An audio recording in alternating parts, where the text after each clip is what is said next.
Unaendaje na mtu anayekila siku nikusanya hapa na ulioshindwa na fulani pale alikuwepo. Sasa hivi hayupo. Na fulani pale alikuwepo. Siku za Nuhu ilikuwa.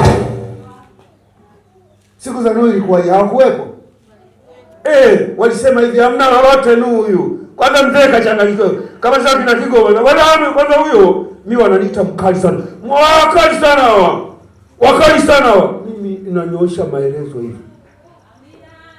Nyoosha maelezo, uongo porojo, hatuwezi kumuona Yesu.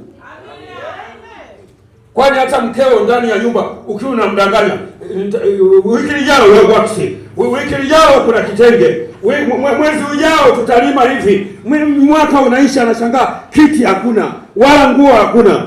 Huyo atasema huyo ndio mwanaume mzuri eti. Eti je, huyo ndio mwanaume mzuri?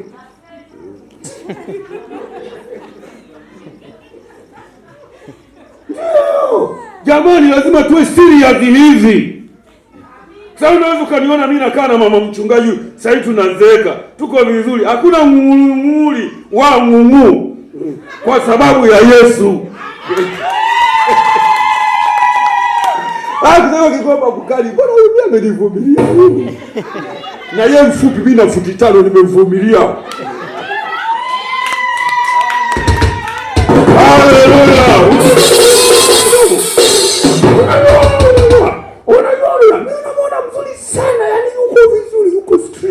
Amenyosha maelezo. Hii nafikiri imekaa vizuri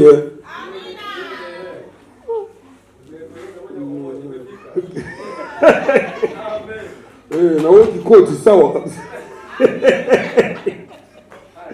Jamani, ni makesi yako huko duniani huko hakuna uogopa. Amen. Ulikuwa unafikiria ni kesi moja hivi mpaka tukajisikia kweli itakuwaje siku ile ya hukumu. Haleluya.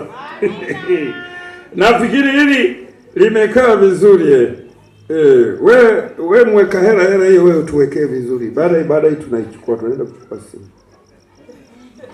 Sikaina weka nayo imetosha. Haleluya. Mungu atubariki.